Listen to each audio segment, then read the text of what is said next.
자, 분위기 바꿔서요. 장가 기자, 제3지대, 정치권 제3지대 뭐 굉장히 얘기 많이 나오는데 이 얘기 해보도록 하겠습니다. 자, 창당 준비에 들어간 이낙연 전 대표 그리고 이준석 전 대표가 조금 전이죠. 방금 전에 만났다고요? 네, 그렇습니다. 민주당에서 탈당한 양향자 한국의 희망 대표가요. 오늘 오전 10시에 출판 기념회를 열었는데요. 여기에 이준석 전 대표, 이낙연 전 대표, 그리고 금태섭 새로운 선택 대표까지 참여를 했습니다.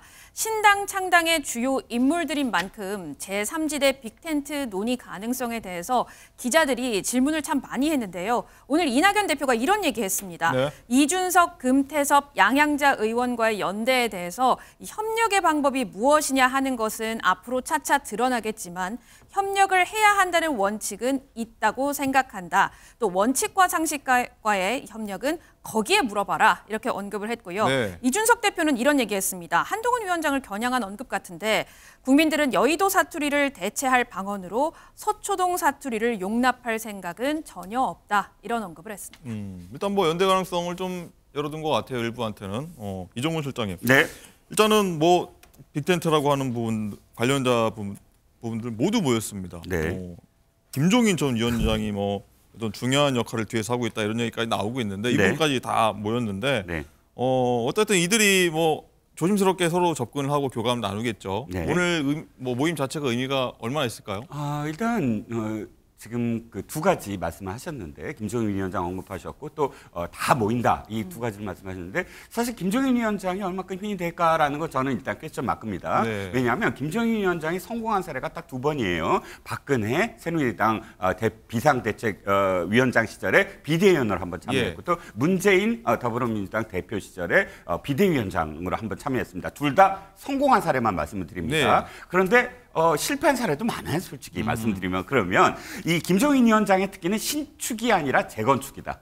기존에 있는 건물을 리빌딩해서 이렇게 모양을 바꾸는 거는 언제나 성공을 했습니다. 그런데 신축하는 것, 정말 새롭게 무엇인가를 만들어내는 곳에서 성공한 예가 없었다는 겁니다. 일단 기존의 정당 시스템에서 정권을 잡고 그것을 포장을 바꾸거나 혹은 이념을 바꾸거나 사람을 바꾸는 역할에 성공을 했다는 점. 그다음 두 번째, 많이 모여서 다 잘 됐을까요? 민주국민당이라는 사례를 짧게 한번 말씀드려볼게요. 당시에 이해창 대표가 김윤한, 굉장히 유명한 정치인이죠. 네. 김윤한 의원을 공천 탈락시키면서 당시에 이쪽 저쪽 새천년민주당과 그다음에 이쪽 한나라당에서 탈락한 사람들, 아주 쟁쟁한 사람들입니다. 박찬종, 이수성, 또 장기표까지 많이 올라가네요. 또 그다음에 지금 말씀드린 김윤한, 신상우 어마어마한 정말 의원들이 다 모였어요. 이쪽 끝에서 이쪽 끝까지 다 모였습니다. 현역 의원 10명도 모였습니다. 어떻게 총선에서 됐냐면 한 명도 당선이 되지 못했습니다.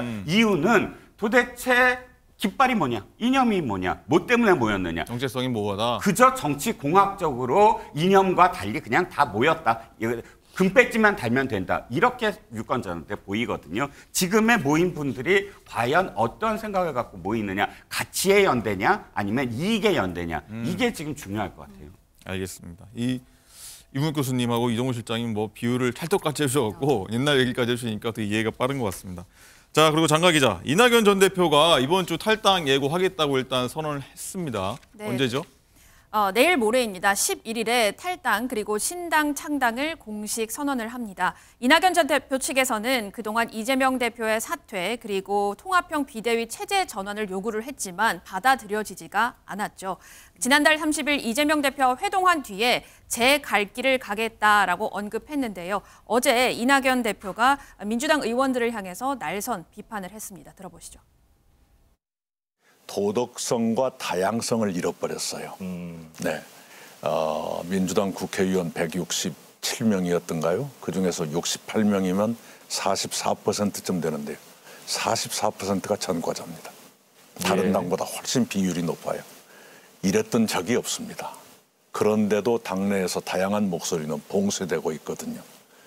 뜻을 같이 하는 사람이라면 협력하는 것이 당연하다 이렇게 생각하고요. 우선은 민주당 내에서 개혁을 위해서 노력했던 혁신계 의원 모임 원칙과 상식의 동지들과 협력할 생각입니다. 얘기한 것 중에 민주당 의원의 44%가 전과자다 뭐 이런 얘기를 했는데 장윤주 부위원장님, 일단 탈당 앞두고 직격탄을 날리고 또 나가는 모양새인데 어떻게 들으셨어요? 좀 민주당 안팎에서 많은 분들이 이낙연 전 대표의 탈당을 좀 만류하는 분위기인 건 예. 분명한데요. 정말 헤어질 결심을 하신 것 같아서 개인적으로 많이 아쉬운 마음이 듭니다.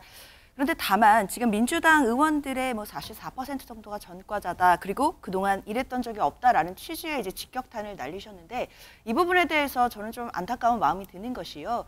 지금 현재 민주당 의원들은 21대 총선, 그러니까 2020년 총선에서 당선된 분이실 텐데 그때 2020년 총선 때 이낙연 전 대표는 그 총선에서 공동 선임 선대위원장이었습니다. 네. 그리고 지난번 총선에서 종로에서 당선이 돼서 국회의원으로 활동을 한 바도 있고요. 물론 이제 대통령 경선 과정에 의원직을 내려놓기는 했습니다. 근데 그런 그 이력이 있었음에도 지금 민주당 의원들에 대해서 이렇게 직격탄을 날리는 것이 좀 자기 부정으로 보여서 좀 안타까운 마음이 들고요. 이 부분에 대해서 또 정성호 의원도 민주화 운동이나 또는 뭐 노동 운동과 관련된 전과를 뺀다면 훨씬 그 일반 범죄와 관련된 거 16%이기 때문에 이런 또 부분이 데이터적으로 맞지 않는다는 점도 지적을 하고 있는데 네. 저는 이런 데이터적인 거 그런 것을 떠나서 일단 이낙연 전 대표가 지금 탈당을 하는 정치적인 명분이 과연 있는지 그 명분에 당원들이나 국민들께서 공감해 주실지 이런 부분은 의문이 듭니다. 이낙연 전 대표가 나가면서 일단 예전의 민주당이 아니다 뭐 이런 부분을 지적했다는 것 같기도 하고요. 이종훈 실장님, 일단은 아까 이낙연 대표 마지막 그 워딩 중에 원칙과 상식 소속들 그 의원들하고 뭐 연대 가능성을 내비쳤거든요. 뭐 네. 지켜보겠다, 얘기해보겠다. 네네. 얼마나 가능성이 있을까요? 글쎄요. 일단 연대라는 말에 저는 방점이 있습니다. 뭐냐면 같이는 안 가는구나 처음부터. 연대라는 건 다르게 출발하는 거잖아요. 네. 달리 출발해서 같이 손을 잡자. 어느 선까지 손을 잡자. 이게 연대라면 아니 윤영찬 의원 같은 경우는 특히나 자신의 정말 캠프에서부터 출발해서 경선 과정에서 가장 가까웠던 의원인데 네. 또 모 신문사 선후배이기도 하고. 근데 그 윤영찬 의원이 처음부터 지금 이낙연 신당에 참여도 안 하고 다른 결로 시작을 하는구나. 이게 첫 번째 제가 포인트라고 보여지고요. 예. 그 연대를 가능성을 보면 사실상 지금 이낙연 대표는 완전히 다리를 끊고 내가 만약에 당을 만들더라도 다시 합당하는 일은 없다. 이런 결연한 의지의 지금 출발이라면 원칙과 상식은 뭔가 다시 돌아갈 수 있다. 예를 들자면 선거가 끝난 다음에도 바로 돌아갈 수 있는 그런 그 아직 다리를 몇 개 남겨놓은 그런 상태로 보여지거든요. 옛날 친박연대 같이 예. 친박연대도 난 다시 한나라당으로 돌아갑니다라고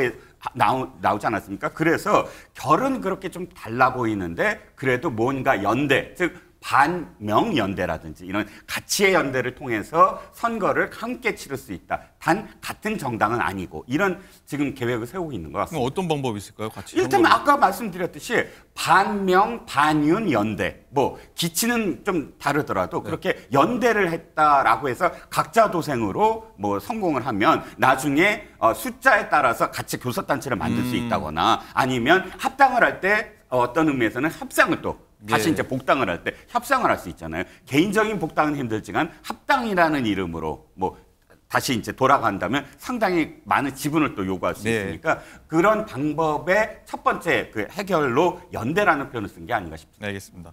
그럼 원칙과 상식은 어떤 의견 갖고 있는지 궁금하지 않습니까? 조홍천 의원 얘기 오늘 입장 밝혔는데 그거 듣고 오겠습니다.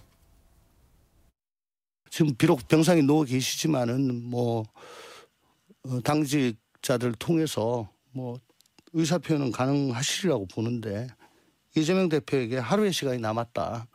그 하루의 시간 동안 저희의 요구에 대해서 좀 답변을 해주시라. 그러지 않으면 저희는 내일 소통관에 설 수밖에 없지 않냐. 저는 뭐 더 이상 당이 저희들을 특히 조홍천을 필요로 하지 않는다는 걸로 밖에 생각할 수밖에 없고 당으로부터 뭐 버림을 받은 거다. 난 뭐 그렇게 생각을 하죠. 이낙연 전 대표하고 같이 할 원칙과 상식이 가능성은 모든 게 열려 있고요. 예. 하루 남았다. 탈당하면 한 거라고 좀 보여지는데 이낙연 대표하고는 뭐 함께 할 수 있다. 또 좀 원론적인 얘기긴 합니다. 장윤주 부위원장님, 일단은 원칙과 상식 의원들 탈당으로 다들 기운 것 같아요. 뭐 시간만 남은 것 같아요. 모든 게 열려 있다라는 말은 결국 탈당 가능성도 열려 있다라고 해석할 수밖에 없을 것 같습니다. 사실 그동안 원칙과 상식의 의원들이 뭐 민주당 지도부를 향해 또는 민주당을 향해 사실상 수용하기 어려운 요구를 내걸었다라고 저는 개인적으로 생각합니다. 결국 통합 비대위를 꾸리자는 건 이재명 대표가 이제 퇴진을 하라라는 이야기였기 때문에 과연 전당대회에서 민주적 절차로 압도적인 득표율로 당선된 그럼 이재명 대표가 물러날 공감대가 형성되어 있느냐에 대해서는 많은 의문이 있었던 것도 사실입니다. 그러면 이재명 대표가 받아들일 수 없는 수용 조건을 요구한 상황이라면 사실 원칙과 상식 의원들도 지금까지 탈당을 위한 명분을 쌓고 있었던 것이 아닌가라는 또 일각의 조심스러운 분석도 나오고 있는 상황이거든요. 그러나 이제 지난주에 이재명 대표의 필습으로 인해서 이런 속도가 조금 늦춰졌던 건 사실인데요. 네. 그렇지만 이제 탈당을 만약에 결심하셨다라고 한다면 저 네 분의 의원들도 아마 더 이상 시간을 늦추시기는 어려울 겁니다. 총선의 시계가 지금 계속해서 흘러가고 있는 상황이기 때문에 뭐 내일이 되었던 이번 주 내로 그 의원들의 거취에 대한 부분들은 매듭이 지어질 것으로 예상하고 있습니다. 일단 지금 저 4명이 현역 의원 아닙니까? 민주당 현역 의원이고 그래서 이분들이 나가면 민주당 입장에서는 굉장히 타격이 있을 수밖에 없지 않나요? 또 잡아야 되지 않을까요? 노력을? 그렇죠. 그렇기 때문에 지도부에서도 이재명 대표도 계속해서 통합의 메시지 그동안 내왔던 것이라고 할 텐데요. 그러나 이 부분이 결국에 봉합이 되지 않는다 하면 그 의원들 4분이 지금 탈당할 수밖에 없는 그런 또 초유의 사태가 벌어집니다. 당연히 당으로서는 안타까운 상황이고 그 나가시는 4분에 대해서는 또 당 입장에서는 여러 가지 안타깝고 아쉬운 마음이 들겠지만 또 정치가 또 생물이고 여러 가능성이 열려 있기 때문에 그 탈당을 선언하시기 직전까지는 또 여러 가지 노력들도 분명히 존재할 거다 이런 기대도 하고 있습니다. 네, 알겠습니다. 자, 이 얘기도 해볼게요. 민주당에서는요, 정봉주 전 의원을 비롯해서 친명계로 불리는 이제 원외 인사들이 비이재명계 의원 현역 지역구에 도전장을 내밀었습니다. 이른바 자객 출마, 자객 공천이라고 하는데 이건 변호사님 소개 좀 해주시죠. 네, 구체적으로 좀 살펴보면요. 어제 저 8일 이 친명계 이 전봉주 전 의원은요. 기자회견을 열어서 이 4월 총선에서 서울 강북 을에 출마하겠다라는 입장을 밝혔는데요. 이 정 전 의원이 도전하는 곳은 비명계 이 박용진 재선 의원의 지역구입니다. 뿐만 아니라 친명계 이 김우영 강원도당 위원장도 이 비명계 강병원 의원 지역구인 서울 은평 을에 도전장을 내민다라고 네. 발표했는데요. 지난 6일 이 출판 기념회를 열고 이 출마를 공식화했습니다. 사실 이 민주당 지도부에서는 이 지난달 초에 강원도가 아니라 서울에 출마하는 것이 좀 부적절하다라는 이 주의 조치를 내렸지만 결국에 김 위원장의 이 은평을에 이 도전하겠다라는 출마 의지를 꺾지는 못했습니다. 뿐만 아니라 이 양문석 전 방통위 상임위원 같은 경우에도 이 경기 안산에서 출판 기념회를 열었고 이 경기 안산 상록갑에 출마하겠다라는 뜻을 내비쳤는데요. 이 해당 지역구는 비명계인 이 전해철 의원이 3선을 한 곳입니다. 이렇게 총선의 시계가 좀 빨라지면서 이 친명계 인사들이 이 대거 비명계 이 현역 의원들의 지역구에 도전장을 내밀고 있습니다. 이 현상을 두고 비명계에서는 자객 공천 아니냐, 또 자객 출마 아니냐라는 우려의 목소리도 높아지고 있는 상황입니다. 네, 이종근 실장입니다. 네. 이렇게 해서 이제 비명계를 학살하는 거 아니냐 이야기 나오고 있고 사실 비명계 의원들이 우려하고 했던 얘기이기도 합니다. 계속 했던 얘기긴 한데 현실로 다가오는 것 같은데 이렇게 친명계 원외 인사들이 줄줄이 출마 의사 밝히는 이유 뭐 시점까지 다 봤던 것 같은데 어떻게 보십니까? 그렇죠. 우리가 이런 표현은 이제 자객이라고 표현하는데 자객은 사실상 어디에 뿌리 내리지 않은 그런 무리를 이제 자객이라고 표현하잖아요. 네. 누구에 의해서 특정 목표에 따라 이리저리 옮겨 다니고 특정 타깃을 이렇게 그 정치적 어떤 목적을 한다 해서 자객 공천인데 한 분 한 분 보죠. 양문석 전 방통심의위원 네. 원래 거제도에서 출마했다 실패했죠. 근데 갑작스럽게 자신의 어떤 지역구도 아닌 곳으로 올라왔습니다. 현근택 변호사도 역시 용인에서 계속 출마를 했었어요. 그러니까 네. 물론 경선에서 계속 떨어졌지만 그러다가 갑자기 또 분당으로 옮겼습니다. 정봉주 의원이 대표적이죠. 원래 선업규계 의원이었잖아요. 뭐 낙곰스럽게 굉장히 유명하신 분인데 네. 갑작스럽게 어느 날부터 아이고 권리당원에 훨씬 더 많은 어떤 그런 그 표의 등가성을 줘야 됩니다. 뭐 대의원제 없애야 됩니다. 이렇게 목소리를 높이시는 걸 보면서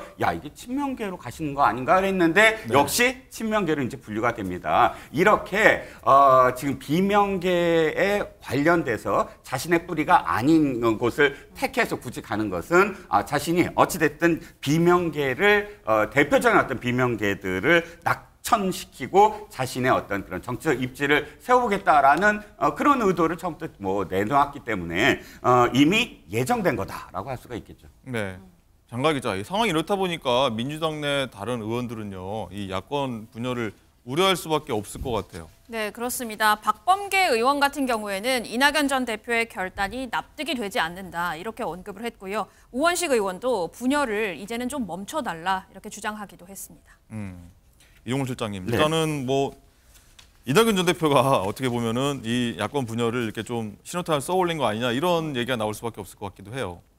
그렇습니다. 뭐 야권 분열 원래 사실 민주당은 언제나 분열했다가 다시 뭐 합쳤다 분열했다 합쳤다를 역사적으로 되풀이해 왔습니다. 그래서 이 당이 통합이라는 말이 들어가는 당명이 제일 많아요. 6개나 됩니다. 민주통합당, 통합민주당, 대통합민주신당, 중도통합신당 뭐 이렇게 많습니다. 그게 그만큼 분열이 됐다가 통합하는 어떤 역사가 있었는데 이번에도 어쨌든 이낙연 대표가 뛰쳐나갔는데 성공 여부죠. 어차피 이 지금 다리를 끊고 나갔다고 한다면 최소한 몇 석 이상을 내가 확보를 해서 옛날에 국민의당까지는 아니더라도 다시 돌아온다면 그다음에 자신의 어떤 그런 정치적 입지를 다시 세워보리라 하고 나갔기 때문에 야권 분열 책임론이야 어차피 뭐 그 각오를 한 것이고 다만 지금의 어떤 이전에 제3당으로 뛰쳐나갔던 민주당 계열 정당의 예로 비춰봤을 때 그 정도의 어떤 파급력이 있을까?